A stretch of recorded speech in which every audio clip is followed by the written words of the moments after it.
I detected a decidable lack of enthusiasm there, did you not? After 17 hours on the air? I thought there was an enthusiasm to get out of there. Yeah, exactly. They found the energy once more. All right, on Hockey Day in Canada, we are pleased to present a slice of Canadiana. Son follows father's footsteps as a way of life, and in this country, that can mean hockey. And so we have with us tonight the father-son combination of the Ferraros. Just to be clear, Ray is the father and Landon is the son. We don't want any confusion here. They're also the hottest father-son broadcasting duo in the NHL. So let's start with some hockey broadcasting and the cross-checks that ended tonight's game. Well, I didn't see the Myers one first or second or third. I was so focused in on this. And, I mean, as we were talking about, there was so much of a penalty here early on. McDavid's frustrated. I mean, they can't look past this. I mean, he cross-checks him right in the side of the head. And, you know, I mean, everybody's frustrating Landon, and then this brings him up to Tyler Myers. Yeah, I mean, Tyler Myers gives him that little whack right away, and as Bouchard's coming in, the weird part is he's not expecting anything to happen as he goes in. Not saying that it's on him to know that a cross-check's coming to his face, but Myers gets a pretty good extension on it and tags him up pretty good. But, I mean, the McDavid one, I mean, I don't know about you, but once you get abused so much, and like he has the couple games ago, the tiny little chicken wing, so that one gets to go by. But when you end up with a cross-check like that, there's really no convincing otherwise. Like it's pretty clean. Just think they're in the league office. They've been there for hours and hours and hours today. They're almost at the finish line. And then now they got two match penalties to deal with. Yeah. Well, and so now we await the league's judgment. Yeah. All right, where to start this father-son story? Here is a picture that caught our eye. This is Ray as an Islander with his boys, Matt and Landon. Do you remember this picture, Landon? I do not, no, but I do like that I had a nice head of hair there. That was a solid bowl cut we had you on there. You know, they were doing these cards with the kids. If they were around, they were going to take these pictures. And so Matt and Landon were there. We were going to go out for a skate. And, you know, I mean, there's certain things that are just better than others. And, you know, to sit there with both of them was pretty awesome. So Matt, by the way, is the older of the two, I think 3 years older than you, Landon. He played a bit of goal but did not pursue a professional career. But goaltender, Ray, had you no influence on your son? He hated skating because I think it was, you know, he didn't want to skate, so he wanted to be a goaltender. You know, of course, like every parent, I'm a little nervous. He wants to go in goal and play, and he was actually really good at it. He just, you know, he got to a point, he's like, no more, you know, I'm not going to play. But what I learned was no defenseman clears the front of the net. There are too many rebounds around there. That's when my kid's playing goal. Yeah. I mean, like, is anybody going to help him? It's a brutal living as a parent of a goalie. So you, on the other hand, Landon, seem determined to make it. Is that fair? Yeah, I mean, I've said this before. Like, I know how, like, naive it is, but you're that young kid and you have the big dream ahead of you. But, like, I never had a doubt in my mind that I would play games in the NHL. Did I know I'd have a long career or anything like that? No, but in that little kid's head right there, I knew I was going to be able to step out and play on this ice. This is one of my favorite pictures. So there's Andrew Brunette, one of my best friends in the game, the head coach in Nashville. There's Landon, little number 13, down beside me, and Matt is in the back, number 33, the goaltender. And this was on a skills day, and I often joke with Bruno that we finished third in that thing to Landon. Me and him finished behind him.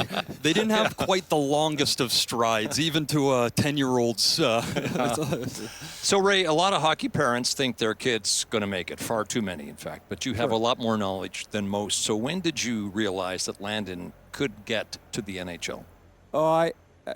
When we came here, so retired, came to Vancouver, Landon was 10 and Matt was 13. And didn't really know what to expect. I mean, they played all of their minor hockey in Atlanta. It was just growing as a minor hockey base, and he was good. And I thought, well, you know, maybe. And you start to dream a little bit. But we got here, and I was like, wow, he's playing with these kids that are really good. And so I would say about 13, 14, I was like, you know what, he's going to have a chance at this. And I've always said this: it's the hardest thing to watch your kid play. It's the best thing. It's the best. But it's so hard because there's nothing more emotional than watching your kids play and wanting them to succeed and still having to let them try and do it without being constantly over top of them. So, Landon, what did your father teach you about managing your emotions? Oh, I don't know. You could go back and ask all my coaches. I don't think I had much of the management of emotions, so I think I followed after him pretty good there. But I mean, like coming to Vancouver was just such a big thing for my career. Not that we were moving here for that. I was 10 years old, but like you said, I was playing in Atlanta. You'd play on the travel team and the house team just to get enough games and do the best you could. But you get back up here, and I played at Burnaby Winter Club, and lucky enough that I got hooked up with the right people. And before you know it, you're skating with guys 3 years older, and Kyle Turris and Carl Alzner, and like guys that were high draft picks, and people right in front of you had that example of what it takes, but also like what's ahead of you if you keep working, and it's a lot of fun that way. I'm trying to get you to that game in Los Angeles that your mother took you and Matt to watch Ray play. Yeah. Well, I mean, that is talking one of my about managing emotions here. Okay, so I know where you're going here with this. So we have a nice. It had to be a weekend game because we didn't have school, and my mom says, "Hey, like they're playing in Anaheim. Let's go up. We can make a little day of it." So me and my older brother and my mom drive up there. We sit in the stands. I remember sitting like the Kings were on the bench on the right side. We were in the far corner, right, like kind of staring down at it. And game starts, and 3 minutes in maybe. This guy over here gets a little fired up, keeps yelling at the ref, and before you know it, he gets kicked out. And so he's going down the tunnel, and I'm a little sad. I'm not going to get to see Dad play, but that wasn't the end of the night. Water bottles start flying out of the tunnel back onto the ice. So, I mean, you could say good example, Terrible bad call. example. Terrible call. Terrible call, right? Yeah, definitely. But, no, it was always an interesting thing when my dad's playing. I can tell you one thing how I know he was going to be a follower a little bit was he's playing. I just remembered this. He's the little guy playing in Atlanta, and he goes back to the bench after a game or after a shift, and he slams his stick against the boards. It's in a minor hockey rink, right? We're the only people in it, and I just yell, "Hey!" across the rink, and then that. He went in there, but I was like, what am I going to tell him? He's watching me play every night, busting sticks over the boards. I just remember him saying, though, because there's a teachable lesson there. Like, you can't be doing that. Sticks are expensive. And I remember at that age, I said, when I get to where I don't have to pay for sticks, I'm going to do this as much as I want. And I remember the first one I broke in junior, I kind of hit it because I'm in Red Deer. I can't get caught doing that, but it felt good. You were born in 91, by which time Ray's NHL career was already 7 years old. He'd already had a 40-goal season, so you have no recollection of that. But what is your most vivid recollection of your father's playing career? I mean, honestly, there's different pieces of it of on ice. But for me, it was a lot of off ice, watching him work out in the summers, like all that dedication. But I mean, the one that's always stuck with me, and it came back to mean a lot more. But his last game in 2002 is, he gets traded to St. Louis for one last run at it to get a cup, and so they end up going down. That's to Ray Detroit. in the middle there with the towel on his face, right? Yeah. I know when that is too. That's right at the end of the game. I know it's over. Yeah, so me and my older brother flew to Detroit. To be honest, right where that is, I think we're about 7 rows up.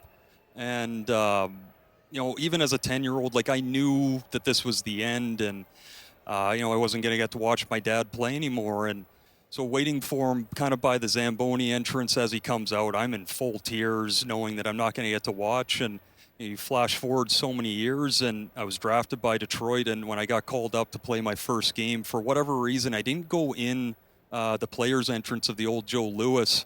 I went in kind of the security side, and it just hit me. I got my hockey bag on my shoulder, and I'm like, that is exactly where, I gave my dad a hug for the last time. And, even now it's emotional. Like it's a lot of work that goes into it. And now that, I'm through my career and I've retired, like you respect it so much more. Like that was 18 years, a lot of surgeries and a lot of effort. Your 3 years in Red Deer with the Rebels are what put you on the NHL radar. So let's go back to your draft year, 2009.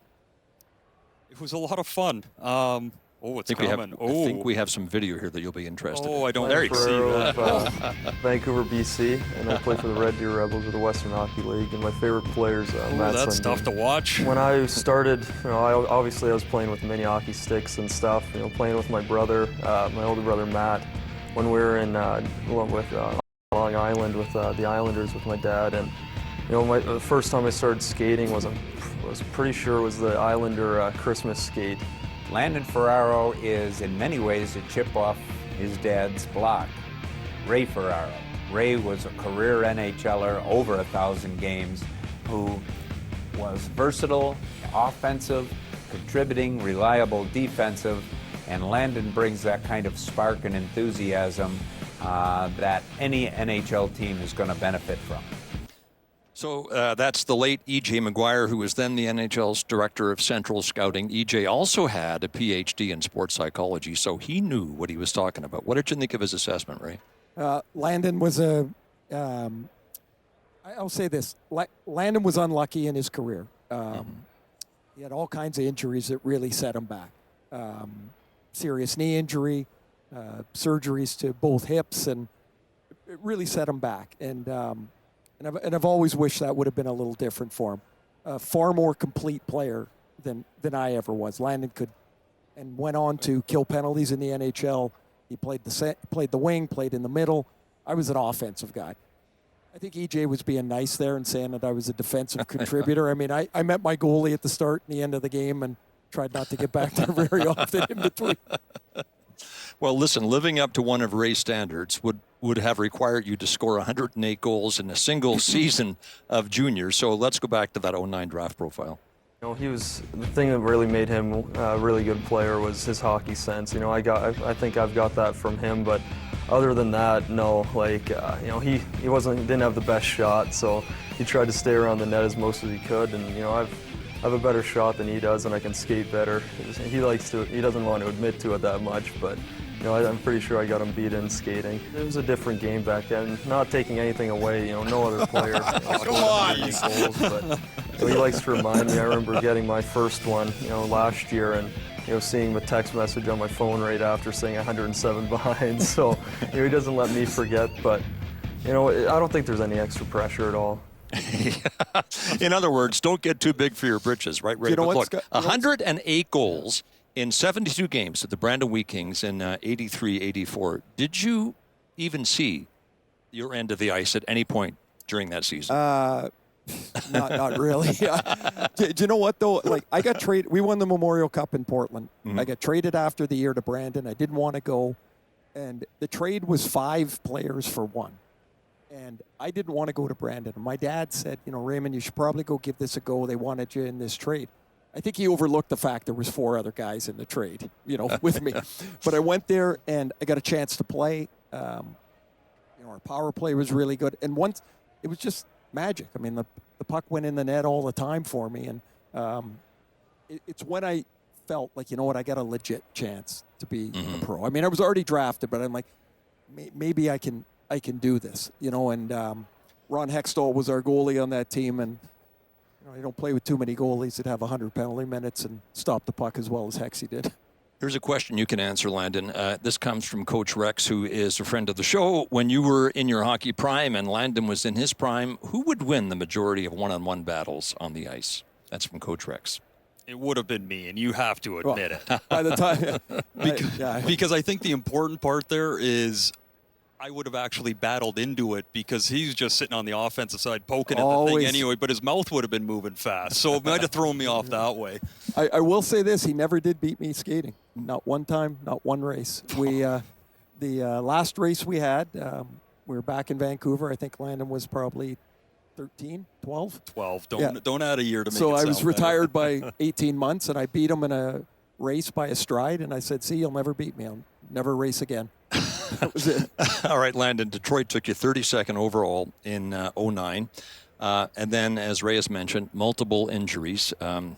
You've been quoted, Ray, as saying it was pretty much Landon's entire lower body that had to be rearranged at one point or another through surgeries. My wife used to have a favorite expression, which is, "You're only as happy as your unhappiest child." How difficult was it for you to watch Landon go through and try to recover from hip surgery, knee surgery, whatever? Devastating, emotional. I had plenty of stuff that went on later in my career, a lot of knee stuff, and you're just so helpless. I want to help him, but you're in rehab, you're by yourself, right? You're grinding away, and so we'd talk, and I'd be like, "How was your day?" He's like, "I did this, and I did this, and I did this." And how close are you to skating? You can't ask every day. How close are you? And he's by himself, and it was brutal, because all I wanted him to do was be able to have a legit chance to chase what you wanted to chase. And I will say I was thrilled when he got back. He worked so hard, and then when he kind of had an opportunity to go to Europe, which was probably the most fun that you had in a while, right? Was going back over there. But watching him do all that stuff it's just really hard. So Detroit waived you, Boston picked you up, and that leads us to some broadcasting gold. The first recorded father-son interview in NHL broadcasting history. Here he is. Where are you going? You're looking right there. Is it yours? No idea. Okay. I just got excited. Okay. Ready to go? Well, this is strange. Was that your goal? Honestly, I have no idea. I just got real excited. We had a good forecheck, and we got something coming at the net and got on top of his pad, and after that it just goes in, and just put your hands up. Someone's happy. So the first 40 minutes in a new organization, in a new system, in a kind of a crazy second period, where are you at?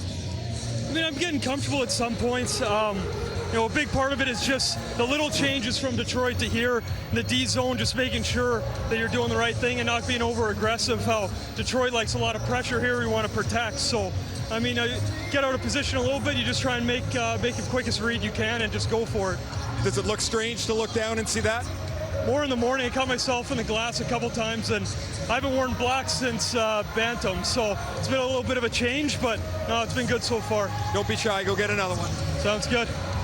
So, as I said of Louis DeBrusque's interview with his son Jake, that violated every standard of journalism, but it was beautiful. Agreed. It was awesome. Like, it was something that now I look at, and it was, honestly, it's one of the coolest moments I had in the NHL. Like, we got to do that, and we'd always talked about it, but, you talk about so much stuff that would be cool in the future or something like that, but to be able to do it, it's something I definitely hold close, but I got to come clean now. I knew that wasn't my goal. It was sitting up there. But you weren't going to tell him. I wasn't. That would have wrecked the entire interview. I wasn't going to tell anyone. I'm like, I'm taking anything I can get here. Yeah, obviously. My good buddy Chris Edwards was the producer, and he says in my ear, with about a minute left, "We're going to interview Landon." I go, "No, we're not." And he said, "Oh yeah, we are." And I could see the PR guy saying, "Landon, you got to go here." And he turned around and he had this look on his face like, "Are you kidding me?" I'm like, "Get over here." So that's how that happened. We cannot overlook one wonderful opportunity you had at the end of your career, Landon, and that was to represent Canada at the Olympics in Beijing in 22. What did that mean to you? Honestly, it meant everything. I had all my, everything I went through in North America trying to, I wasn't the most skilled player. I could skate and I worked hard and I finished a lot of checks and got involved that way. And it kind of ruined my body. But getting to go to Europe and honestly, like rediscovering the love of hockey and getting to play and actually play and contribute. And then, when that, there's that outside chance the players weren't going to go, and just to have that opportunity, like it was like my draft year again. Like I never felt that free playing, and because there was something really to build, to try and make, and you get to throw a maple leaf on your chest when you thought that dream was long gone. It's one of the best feelings I've ever had. Beautiful thing. Just to watch him in that jersey was amazing. Amazing. It's not just Landon who's proud of your career. It's yours and Cammie's two sons, Riley and Reese. Landon told me this morning that the year Matt was born, you scored 40. The year that Landon was born, you scored 40. Yep. So if you had still been playing when you married Cammie, I'd say, 10 kids? Oh, boy. Could you imagine? I mean, She wanted more. I said, unfortunately, sweetie, you married an old guy. So, we got to get this in. This is a question from Stu. He says, is it true that Raymond Vincent Ferraro, Landon Ferraro's father, would steal hotel soaps, towels, and other toiletries when on the road?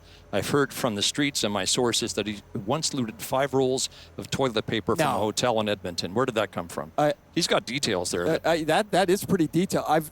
Not stealing them. I will say this. The Delta pens in Winnipeg, if they turn their back, I'm going to take them all. They're my favorite pens. All right.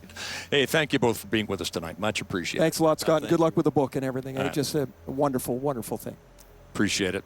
The father-son effect on Hockey Day in Canada. Ray and Landon Ferraro were our guests on After Hours, and we'll be back to Rogers Arena in Vancouver in a moment.